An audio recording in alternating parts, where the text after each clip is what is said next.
Bom dia, terceiro ano. Então, vou passar para vocês as orientações para o nosso caderno de atividades diagnósticas, né? Para a nossa disciplina de Química. Então, a nossa disciplina começa aí no número 39 com essa questão aqui. Relacione a coluna direita com a da esquerda. Então, vocês vão relacionar essa coluna, ou seja, essas nomenclaturas, a essas moléculas.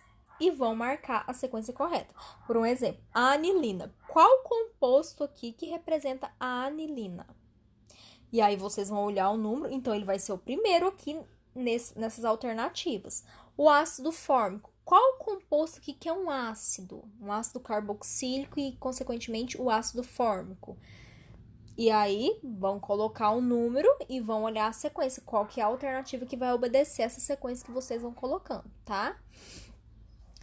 A 40 já é sobre a nomenclatura, né? Vocês têm a nomenclatura e tá pedindo qual que é a molécula que corresponde. Então, a nomenclatura é a 3-metilpentanona 2.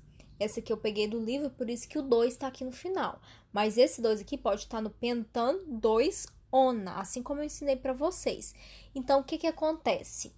Pentanona é um quê? Ona é uma acetona. Então, o que a gente tem que ter? A gente tem que ter a função orgânica de cetonas, né? Acetona não, cetona, a gente falou errado. Então, e tem uma ramificação aí no carbono 3-metilpentanona. Então, é uma cetona com 5 carbonos. A função de cetona tá no carbono 2 e a ramificação metil tá no carbono 3. Então, o que eu falo para vocês? Esqueçam as alternativas, olhem para essa nomenclatura e façam como a gente aprendeu. E aí, depois vocês olhem a alternativa qual que corresponde à nomenclatura que vocês fizeram. A 41. As fórmulas gerais ROR. Gente, esse R é o radical orgânico. Ou seja, do lado ligado aqui a esse oxigênio, o que eu tenho? Uma cadeia carbônica, pode ser de um carbono, 2, 3, é como se fosse assim, tipo um exemplo, sabe? Então, pode ser qualquer quantidade de carbonos aqui, mas são carbonos. E aí, tem um oxigênio no meio e tem mais carbonos aqui. Então, que função orgânica é essa? Depois, eu tenho um R, ou seja, cadeias carbônicas, diretamente ligado a um CHO.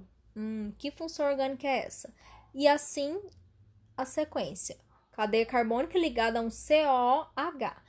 Aqui da mesma forma. Vocês estão vendo que elas estão todas condensadas, mas eu sempre passei para vocês a forma condensada e a forma estrutural. Eu falei que é necessário que vocês saibam das duas formas.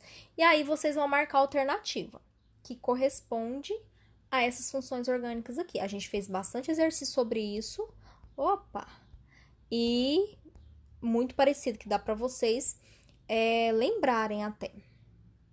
Aqui, gente, essa 42 é bem parecida com a 39.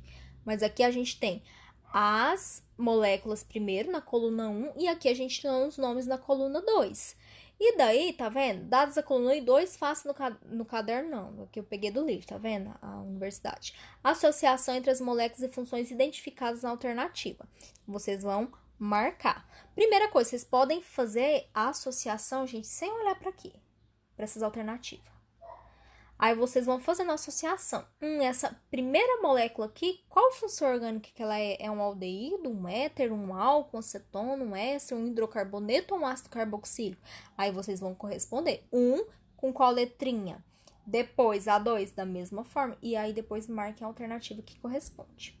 A 43. Observe as formas dadas a seguir de 4 substâncias químicas. Então, aqui eu tenho essa substância, que eu não posso falar muita coisa, né? Porque senão falta o nome. Essas 4 substâncias. E aqui vocês também vão marcar a função orgânica que ela corresponde, né? Por que eu coloquei muito sobre isso? Porque é um apanhado geral do que a gente trabalhou. A gente trabalhou nomenclatura, basicamente. A gente trabalhou função orgânica, as nomenclaturas. Então, tá dentro do conteúdo que vocês estudaram e vocês têm muita capacidade de fazer, tá bom? Mas qualquer dúvida, eu vou estar aqui orientando.